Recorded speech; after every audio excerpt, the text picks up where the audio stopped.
Hello, fellow preppers. 'Tis I, the Rumpled One. Reality prepping. There's just so much information being spread about prepping, but most of it really doesn't address things realistically, in my opinion. Now, my background is computers and logic. So that means I can cut through all the BS. I put things together as a system. You know, this is like your typical bug out bag, okay? It's got all the stuff they say you have it. But number one, as I did in another video, how many disasters are you going to be able to outwalk? You know, this thing probably weighs 30, maybe 40 pounds, I don't know. But I know one thing, if I strap that on my back, I ain't running a very long while. You know, I teach fitness classes 3 times a week, but I'm not going to be able to run that far with this bag. It's just that simple. So let me see if I can break things down to you. When it comes to disasters, usually you can break it down into binary options. For example, you are either going to have warning or you're not when it comes to a disaster. Take Katrina. You had warning. If you find yourself in a situation where you might need the contents of this bag after you had a 2 or 3 day warning, then you're stupid. You just made a bad decision. That's on you. So my first question is, you have to look at the disaster. My first point is you have to look at the disaster. Do I have a warning or don't? It's just that simple. Now, if there was a forest fire around here and I saw it burning off in the distance and it looks like it's heading this way, oh, I got plenty of time to go fill my truck up with stuff and basically go take a vacation. You know, I don't need to be in a survival situation because, see, survive to me means you basically got out of the jaws of death, okay? Unless your life was at stake, you did not survive the disaster, okay? I mean, really. So let's look at another point, binary. When the disaster hits, you're either going to be at home or away from home. Those are the only 2 options. So let's combine it. See, you can have a disaster with a warning or no warning when you're at home. Now, if you get warning when you're at home, like I say, once again, you leave if that's what the smart thing is to do. Or if the smart thing is to stay, well, then you stay put. You're already at home. On the other hand, if you're away from home and you have warning that there's a disaster, well, then you have to make a decision. Do I go home first? Does that put me in more danger or less danger if I'm at home? But if you get no warning and the disaster comes upon you when you're not at home,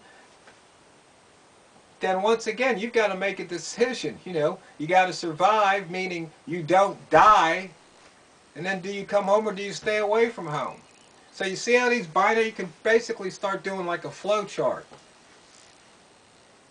Now, once again, you know, all this stuff in the survival bag, most of it really, you don't need. I mean, like, you know, you can go to Harbor Freight and you can get this survival knife. I got it for the sole purpose of just telling you guys that you don't need some kind of knife like this. Tell me, show me one news documentary or something where some guy opened up his knife, you know, and took out the fish hook and the fishing line, and you see him fishing by the side of the stream. You know, I categorize this as Rambozos. Okay, see, this is a cool looking knife, right? And it appeals to the Rambo inside guys, you know, they want to be like Rambo. Well, you're going to be more like a Rambozo. You're going to be like a clown and you're going to get yourself killed. Or you're going to put yourself in a situation you don't need to and you're going to die. Because the simple fact of the matter is, show me one news documentary or, you know, some film footage, you know, some guy using a knife and batoning after disaster. I know guys that were in Katrina. I said, was anybody batoning? No. Were they, you know, camping out under tents or tarps, you know, using paracord? No. You see, all that stuff that they show you, sure, might be, you know, a neat thing to have, but in the type of disasters, these natural disasters, more times than not, you're not going to need this kind of stuff. It's appealing to the Rambozos and separating you from your hard-earned money. Now, that being said, I'm not saying don't have a bug-out bag. I'm not saying you don't have to have a knife. What I'm saying is, don't think this is going to keep you alive. Because there's very few natural disasters that you're going to need something in here to stay alive. Where you might need something in here to stay alive is maybe you're driving along a road and all of a sudden the road's out, you can't turn around, or you know something happens and you have an accident and you're 30-40 miles from town and it's pouring down rain, it's windy and it's cold. And if you go out there, chances are you're going to die. So you need to hunker down, either stay in the car, if that makes sense, or maybe you have to leave the car because in the accident you get out and the car blew up, and maybe you grabbed your bag and now you've got a tarp that you can, you know, use for that one night to you know, get through the night and not freeze to death. But beyond that, you know, the most important thing is keeping your core body temperature, regulating that so it's not too hot, not too cold, because if it gets, you know, plus or minus 5 or more, chances are you're going to die within an hour or so. So that's what's important. You know, all this other stuff, forget about it. You know, make sure you're wearing shoes that you can walk in, hike in, you know, climb, crawl. Make sure you have some type of gloves to protect your hands, maybe goggles or something, glasses to protect your eyes. That's what's important. But, you know, all this Rambozo stuff, all this 3-day supply, I mean, let's think about it. Disaster comes. You survive the disaster. You don't die. Well, after that, you're going to need more than 3-day supply, right? I mean, you are going to need more. What you need to do is sustain yourself. Because you see, you've already survived. Now it's coming back to recovery.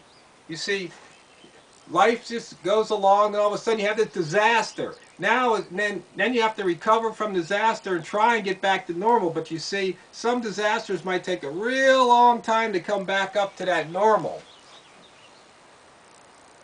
And this bag ain't going to really help you there either. You see, I think these guys that put together these bags, once again, they just have this Rambozo fantasy. I mean, it's kind of like if you've got a compass in your bug-out bag, you're an idiot. Why? Because it should be in your pocket. You should never get lost in the first place. We just had a prepper meeting yesterday, Southwestern Oregon preppers, and we talked about loss. We had this long list of ways you can get lost. And basically, I said, no, this course isn't about, we're not going to try and figure out how to get out of being lost, how to find your way out. No, we're going to find out all the ways you can get lost, and we're going to do whatever we can to prevent them. And basically, the biggest thing is you need to pay attention. If you pay attention, you won't get lost, you know. If you're in an unfamiliar place and you didn't do your homework, you didn't bring a map, you didn't tell anybody, you know, where you're going and how long, you know, when you should call and check back in, when they should send out the search and rescue, you know, and you have a compass and you get lost, then you're an idiot. You're being stupid. You're making bad decisions. I mean, it's just that simple. So when you think about this bug-out bag, I mean, once again, what do you really need? Something to stay warm and dry. That's the biggest thing. You know, maybe you have a water filter. Maybe, but of course you have your medication. And I say, what's the most important thing to carry? Toilet paper. Because when stuff hits the fan, you're probably going to crap your pants. I know it's funny, but it's probably true.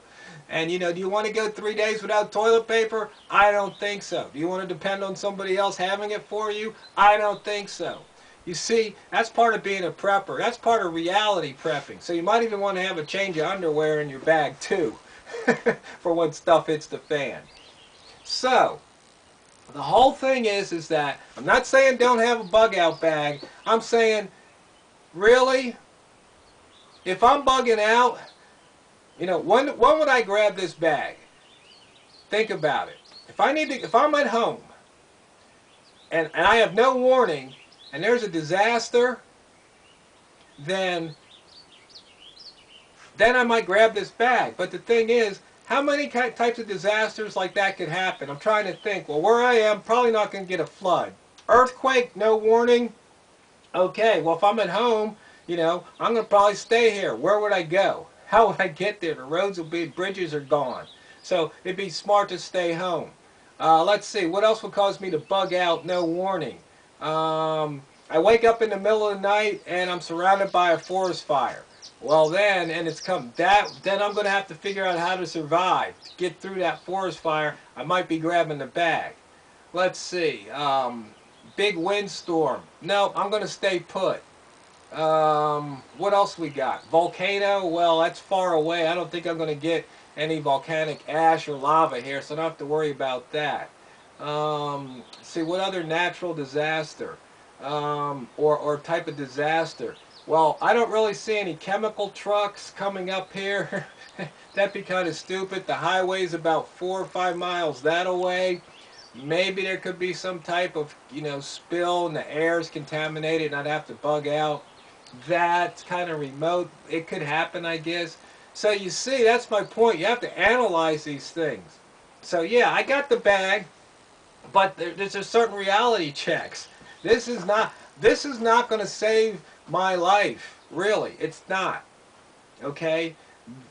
I just don't see that happening. Maybe, you know, the extreme possibility where I'm going to have to open up this bag after I bugged out and build a tarp shelter and keep a fire going so I stay warm. It's just such a remote possibility. But having a bag like this in my truck, which I do, tarps and all, and something happens on the road and I'm stuck, I mean, there could be, you know, the road could be washed out and then all of a sudden there's a pile up behind me and I'm stuck. And there's no, you know, no getting out unless I hoof it out. So that's about the only scenario. So basically, these bug out bags are going to most likely come in when something happens to you, either, you know, without warning or you do something stupid. That's when you're going to need this bag. And like I said, if you got a compass and you're lost, you're an idiot, you know. And if you think this is you're going to be Rambo, no, you're going to be Rambozo. You know, unless you're some Green Beret, ex-Marine, you know, ex-Special Forces or something, you're going to be a Rambozo. So, once again, main thing is, if a disaster happens, you're either going to have warning, not have warning. If a disaster, when the disaster happens, you're either going to be at home or away from home. And you can take it from there. Have your plan A, have your plan B, you know, make sure you got toilet paper, make sure you've got whatever medications you need, at least a week, maybe a month's supply, whatever you can afford in your bag. And that's pretty much it. So that's the plan, that's the preparation, because if you fail to prepare, then you are preparing to fail.